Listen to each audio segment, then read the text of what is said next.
The crystalline palace of Verath shimmered under twin suns as Princess Lyrana stood before the human who would become her shadow and her obsession.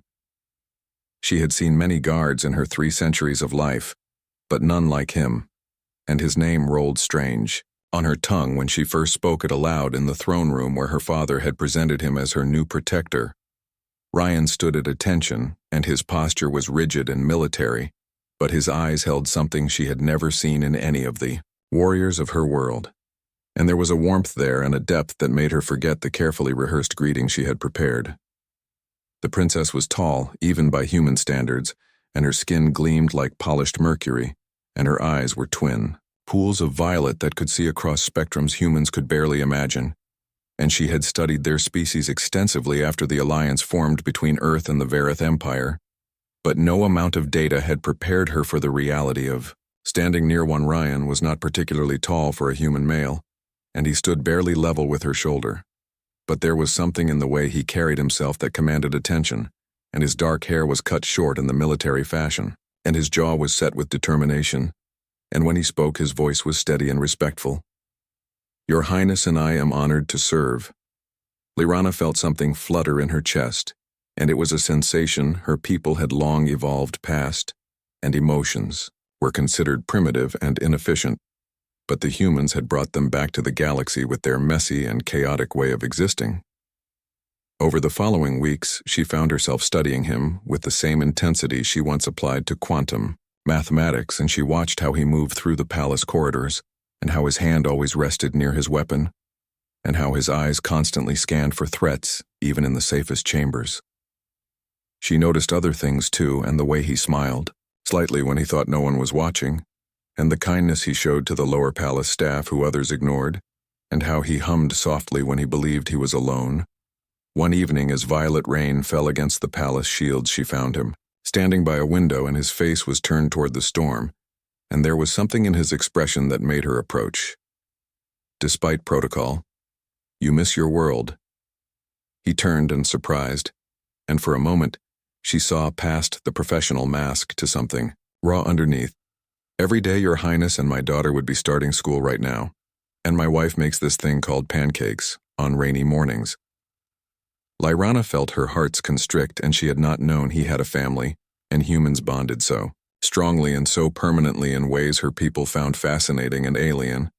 "Tell me about them."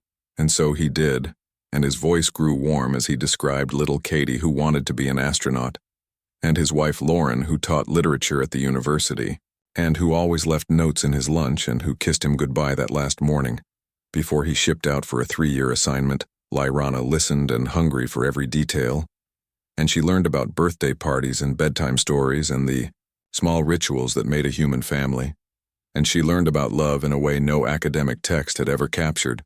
As months passed, the princess began to change, and she found herself laughing at Ryan's dry humor and feeling anger when others dismissed him for being human, and experiencing something sharp and painful when he received messages from home. She began to ask him questions during their long hours together, and what made humans feel joy, and why they created art, and why they cried at beauty, and Ryan answered patiently and amused and puzzled by her intensity. But there was one question she could not bring herself to ask, and she wanted to understand the thing that drove humans above all else, and the beating heart that poets wrote about, and philosophers debated. One night an assassination attempt shattered the careful distance between them, and energy weapons lit the darkness, and Ryan moved with lethal grace and positioned himself between her and danger without hesitation. When the attackers were subdued and bleeding and dying, he turned to her, and his hands were steady as they checked her for injuries, and his touch was gentle, despite the violence still hanging in the air. "Are you hurt?" She stared at him, and she had seen him face death without flinching and throw himself into danger for her, and they were not even the same species. And his family waited light years away. "Why and why would you die for me?" The question hung between them, and raw and honest.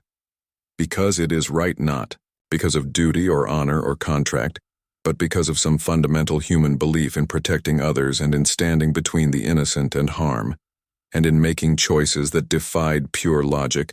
Lyrana reached out and hesitant and placed her hand against his chest, and she felt the rapid beating there and the proof of his fear and his courage existing side by side. This, and she whispered, and your heart beats so fast, and our people evolved past this, and we do not feel fear like this anymore. Ryan covered her hand with his, and his palm was warm against her cool skin. Maybe that is why we still feel love. Your Highness, and you cannot have one without risking the other.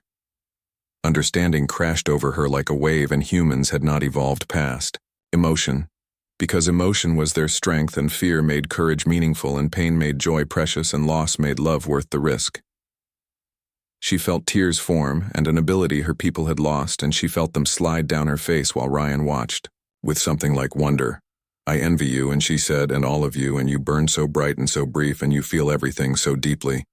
He smiled, and sad and kind, and you are learning, princess, and maybe that is what we brought to the galaxy, and not weapons or technology, but the reminder that feeling deeply is not weakness. Lyrana kept her hand over his beating heart, and she felt its rhythm, and steady and strong and imperfect, and she understood finally why humans wrote so many songs about this fragile muscle, and why they made it their symbol for everything they valued. Because every beat was a choice and a declaration that life mattered, and that connection mattered, and that love was worth the inevitable pain of loss. She could not keep him, and his duty would end, and he would return to his family and to the wife who left notes and the daughter who dreamed of stars.